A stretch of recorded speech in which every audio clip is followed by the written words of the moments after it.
in the 4th century, one such man by the name of Patrick was taken from Wales as a slave to Ireland. He spent 12 years working as a shepherd. He had a vision, he had a dream one night to escape, and there would be a boat waiting for him. When he arrived at the coastline, there was surely a boat there, and it took him to France. In France, he learnt about Christianity, and when the time came to send somebody to Ireland to convert those wild pagan Celts to Christianity, Patrick knew the lay of the land, and he got the job. His approach was strategic. He targeted the high kings of Ireland first, of which there were many, anything up to 100 different high kings at any one time. And he worked his way down. He was less successful with the pagan druids and the priests and the priestesses, but in his strategy it was pretty smart. For example, the Celtic cross is a crucifix representing Christianity, surrounded by a circle representing the pagan worship of the planets. Halloween is an ancient Irish pagan festival, the 31st of October, when we celebrate our dead. One day later, in the Christian calendar, the 1st of November, is All Saints' Day, the celebration of the dead. These things are not a coincidence. All the early Christian churches were built on pagan sites. Of course, Patrick became Saint Patrick, the patron saint of Ireland, and amongst his many accolades, it is said that he ran all the snakes out of Ireland. He banished the snakes. Now, some would say this was a symbolism for the pagan cultures, that he banished the pagans out of Ireland, which he did not. The geologists would say this is not true at all, because Ireland was too cold to have any serious snake population. And I refute that, because I personally know a number of snakes alive and well and living in Ireland, and I wish St. Patrick would come back and finish the job. So after St. Patrick, Christianity flourished in Ireland, and you had monasteries springing up everywhere. They studied the scriptures, and they recorded them with beautiful calligraphy and Celtic art. An example of that can be seen in the Book of Kells on display in Trinity College. I'll tell you about that later on. They studied the classics, Latin and Greek, and they taught the local people how to read and write in exchange for payment. Also, the high kings bestowed many gifts on the monasteries of silver and gold, in the idea being that they could buy their way into heaven. So over the centuries, the monasteries became places of great wealth, which was really their downfall, because in 795, the Vikings landed into Ireland from Norway. It didn't take them long to find out where the money was, and they sacked and they robbed these monasteries time and time again, until they became very unsafe places and ultimately became abandoned. But the Norwegian Vikings gradually settled into Ireland. They intermarried with the Celts. They took on the Gaelic language, and some indeed converted to Christianity. And later on, when more Vikings arrived in from Denmark, the Celts and the Norwegian Vikings teamed together to drive them out. The Vikings were very important in Ireland. They evolved our small towns and small fishing villages into major ports and cities, and they named them Dublin, Cork, Limerick, Wicklow, Wexford, Waterford, all Viking establishments. Now, they never controlled Ireland completely, and one of the reasons for this was there were so many different high kings that the Vikings could make peace with one Irish king, only to be attacked the next day by another. But the Irish high kings were very keen to regain control of Dublin, which at this stage had become a major trading port. So Brian Boru, one of the high kings, battled with the Vikings twice and lost. But in his third attempt, the Battle of Clontarf in Dublin in 1014, he was victorious, but not without many casualties. Brian Boru himself lost his life, as did his son, as did his two grandsons. But really that was the beginning of the wane of the Viking influence. So what you had then was these high kings of Ireland all battling each other for land, for cattle and for power. And in the 12th century, one deposed Irish high king went to England to seek help from the British king to regain his kingdom.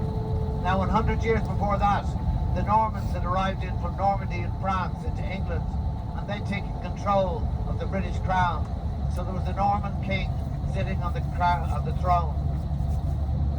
He had no interest in a battle that was not his, but he did say to the Irish high king that if he could find one of his Norman knights to take on the conquest, he would supply him with soldiers, with horses and with weapons. One knight came forward by the name of Richard de Clare, also known as Strongbow. He gathered an army and headed to Ireland and reinstated the Irish high king, and he saw the potential for easy pickings in Ireland. So he sent back for more reinforcements, and so began the great Norman invasion of Ireland. The Normans were fantastic builders. They built incredible structures all over the country. Many of them I'll point out to you today. Norman towers and Norman castles, many still in use today. And they were very fair people. And an example of that is the city of Galway, where we are visiting today. It became known as the city of the tribes because it was controlled by anything up to 14 different merchant families, some Celtic and some Norman, and they ruled in a very democratic fashion. And indeed Galway thrived under this control and became a major trading port, particularly with France and with Spain. Indeed, the English became suspicious of the Normans in Ireland as they intermarried and they took on the Gaelic language and they shared the same Christian religion. And the British said the Normans are becoming more Irish than the Irish themselves. So we've had English, Welsh and Scottish people coming to Ireland for hundreds and hundreds of years. Absolutely no problem. My own mother was a MacDonald from Scotland, and indeed she used to say, we're very grand, we're the MacDonalds of Scotland. But in her later years, as she started doting and her tongue got looser, she said to me one day, we were run out of Scotland for cattle rustling. And I was much more comfortable with that. I could relate to that one much better. So we never had any problem with these people. And that really was until Henry VIII. In 1530, he broke away from the Roman Catholic Church and he set up his Anglo-Protestant faith. He was the first British king to declare himself King of Ireland, and he sent his soldiers and his missionaries to convert the Irish Catholics to Anglo-Protestant faith. Now, there were a couple of problems here. One, all the new religion, the Protestant religion, was done through English. We did not speak English. Gaelic was our native language and we did not understand the new religion at all. Secondly, we had our own kings. We did not recognize Henry VIII as our king. So his attempts at conversion were absolutely failed. So what followed on from that were some very harsh British laws, known as the penal laws, whereby an Irish Catholic could not own land. An Irish Catholic could only rent very small tracts of land. We were not allowed to practice our religion. Catholic priests were to be executed on sight. We were not allowed to play our beloved Gaelic games. We had no representation in Parliament, and we were not allowed higher education and university education. So keep people stupid and conquer them. But they were not so successful. Where there's serious injustices, there's always risings and rebellions. Later on in the 17th century, the British general Oliver Cromwell landed into Ireland with his army. The first place he visited was the city of Drogheda. It is said that he murdered every man, woman and child in the city of Drogheda to let them know that Cromwell was in town and he meant business. He surveyed Ireland. Now the best agricultural land in Ireland is in the north of Ireland, the province of Ulster. And the roughest land is in the west, where we're heading today, the province of Connacht. Indeed, Cromwell made the comment at one point about the west of Ireland. There's ne'er tree enough to hang a man, nor earth enough to bury him. Sure, what use is this land to us? And he gave the people the choice at the point of a sword, to hell or to Connacht. And very quickly, in the short space of 100 years, 95% of the Irish-owned land moved into the British hands. It was captured and sold off cheaply to British aristocrats, British soldiers, and British entrepreneurs who wanted to take a chance of taking on Ireland. Now in in Northern Ireland, Scotland is only 14 miles away at its closest point. So the Scottish had been eyeing up Northern Ireland for centuries. So when they got the green light, they came over to Northern Ireland en masse. So the plantations were most successful in Northern Ireland.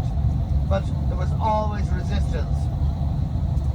And indeed, some of the resistance to the plight of the Irish Catholics came indeed from Anglo-Protestants, British Protestants. Among them, Henry Grattan, who dedicated his life in the Westminster Parliament to the plight of the Irish peasants. Theobald Wolfetone led the 1798 rebellion against the British occupation of Ireland. His parents were English and he was an Anglo-Protestant. Later on, in 1803, you had Robert Emmet, whom I mentioned earlier on. He was executed just above Guinness Brewery on Thomas Street, sorry. Robert Emmet was aged 25 when he was executed. He understood the importance of his execution because on the eve of his execution, he wrote to his brother and he said, "This battle, the battle for Irish freedom, can be fought just as effectively from the gallows as it can be on the battlefield." He also wrote to the Lord Lieutenant, who was the King's representative in Ireland, William Wickham. He wrote to him and he said, he explained his case and he thanked the Lord Lieutenant for treating him very well whilst in prison, and he forgave him for sanctioning his execution. And indeed, the last thing Robert Emmet said from the gallows was, "I bear nothing but love and goodwill to all mankind." The Lord Lieutenant, William Wickham, was so moved by Robert Emmet's letter to him that he resigned his post within months, saying, "I can no longer carry out this unjust and unchristian tasks set to me by the British Crown. And indeed, if I was born an Irishman, I would have fought side by side with Robert Emmet." Later on, you had the great Charles Stewart Parnell, another Anglo-Protestant, dedicating his life in the British Parliament to the plight of the Irish Catholics. He was imprisoned by the British and ultimately he had to resign in shame, having been outed for having an affair with a British general's wife.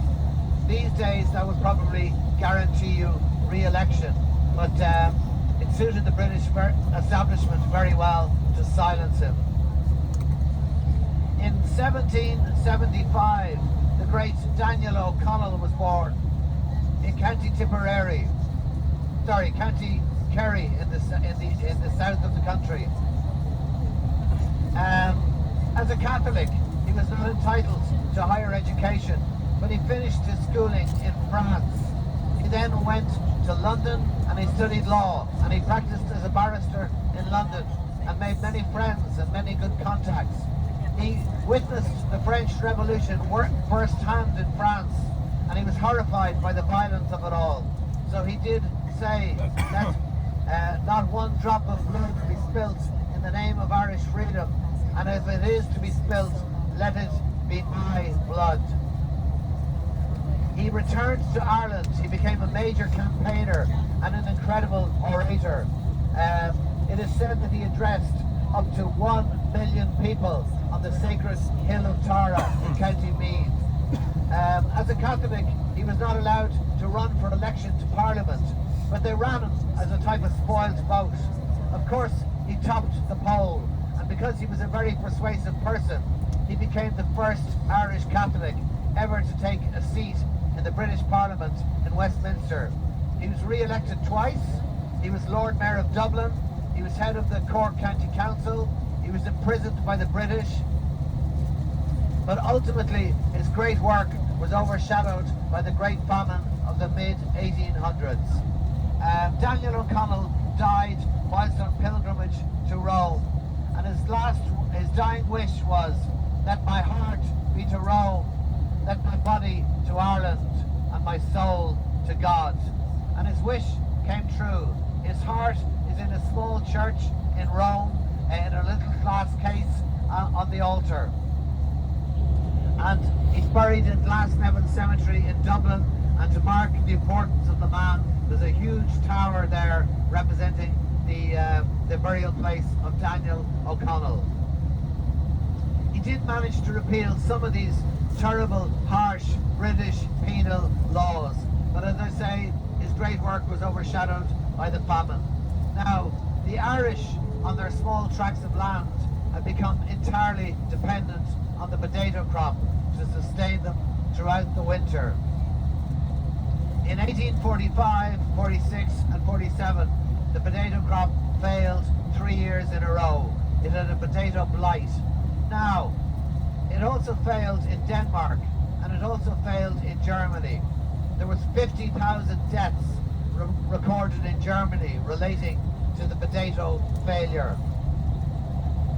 It really took Ireland 10 years to recover from the potato blight. When the Irish could not pay their rents to their British landlords, they were evicted from their small holdings. Those who weren't evicted were often their British landlords paid for their passage to the USA to get them off the land so they could clear the land. Now, there was food in Ireland. There was beef, there was lamb, there was dairy, poultry, wheat, corn. But this was all on the newly owned British farms. And indeed, the British government sent over 5,000 additional troops just to protect this food and these farms. Now, the British did attempt to help the Irish, but it really reminds me of the procrastinations that are going on this very day regarding the aid and the help to Ukraine. It was bogged down in politics in the Westminster Parliament. The British were also fighting a number of wars around the world, and they didn't feel any great need to push a huge amount of aid into Ireland to save the Irish people. It was a very frustrated situation. 1.5 million people starved to death on the roads of Ireland. And within the space of 10 years, another 3 million people migrated all over the world to England, Scotland, Wales, mainland Europe, Australia, New Zealand, Canada, and the Americas, north and south. It was really incredibly shocking what happened to the Irish. Of those who left Ireland, of the 3 million people, over 300,000 perished en route. Many were severely malnourished when they boarded these ships. Many had no money, had no food. On some of the ships they were kept below deck for 6 weeks with no toilet facilities, no medical facilities, and no food. So over 300,000 people perished en route, and these ships have become forever known as the coffin ships. But the diaspora of the Irish that spread all over the world was really incredible, and it was actually a game changer because they were able to send aid back to Ireland and established great political positions. Indeed, Robert Emmet's brother became Attorney General of New York. An example is the US presidents. Over 17 North American presidents have Irish lineage, and they all left Ireland because of the great famine of the mid-1800s. In my lifetime alone, you have John F. Kennedy visited Ireland in 1963, not long before he was assassinated. His people came from the beautiful county of Wexford in the southeast of the country, where I live. Richard Nixon had Irish lineage. He visited Ireland as US President. Gerald Ford had Irish lineage. Ronald Reagan visited Ireland in 1984 as US President. His people came from Ballyporeen in County Tipperary. Bill Clinton has huge Irish connections and played an integral part in the Northern Ireland peace process that I'll tell you about later on. Barack Obama has Irish lineage, as we just noted, Moneygall in County Tipperary. Now, 6 miles out the road from Moneygall is Ballyporeen, where Ronald Reagan came from. Even today, in a very sparsely populated rural part of Ireland, these two families would have known each other. So it's uncanny to believe that two US presidents came from within a 6-mile radius of each other in County Tipperary, and they've all left Ireland during the Great Famine. The current US President, Joe Biden, has very strong Irish connections, and last April he visited Ireland as US President, and whilst he was here, he was presented with a scroll verifying that his people left from the port of County Louth during the Great Famine, and within 1 month of his people leaving, Barack Obama's people left from the same port. So it's really quite incredible, and indeed some of you may well be here today because of your Irish ancestry, and we are so proud of you guys all over the world and so happy to welcome you back home.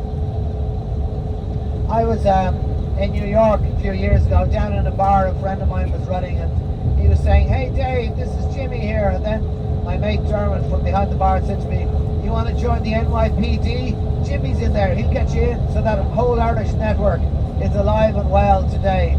I was down in Argentina, and I couldn't believe the amount of Irish names and Irish street names all over the place. It's really unbelievable.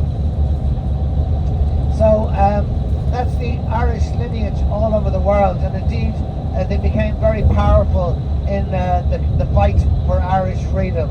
And all roads really lead to the rebellion of 1916, when a group of young Irish men and women plotted and planned a strategic rising in the city of Dublin.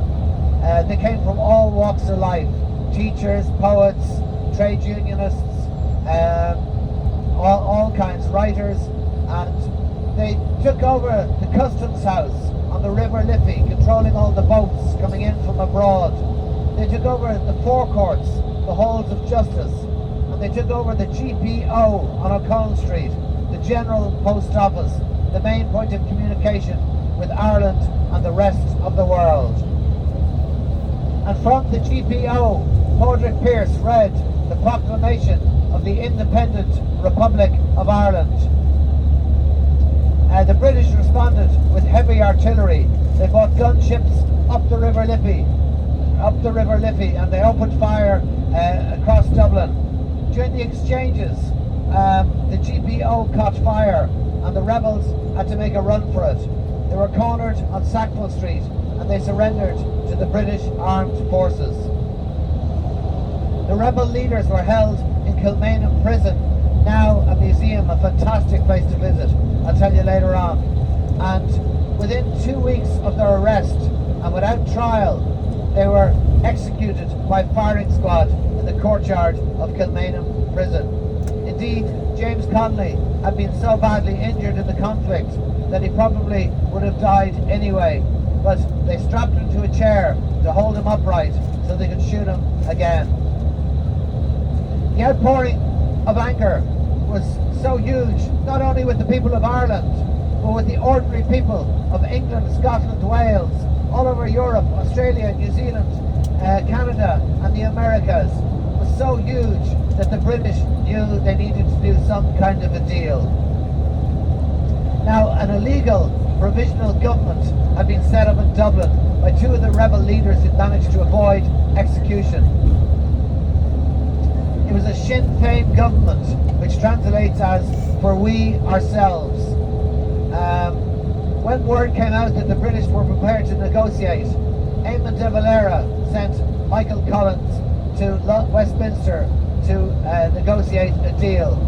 My great-grandfather, James O'Mara, was a member of the first Sinn Féin government, and indeed he became the main fundraiser for Sinn Féin all over the world. He managed to raise $3 million in the USA for the Irish cause. In today's money, that would be worth $60 million. He was also responsible for establishing St. Patrick's Day as an official holiday in Ireland.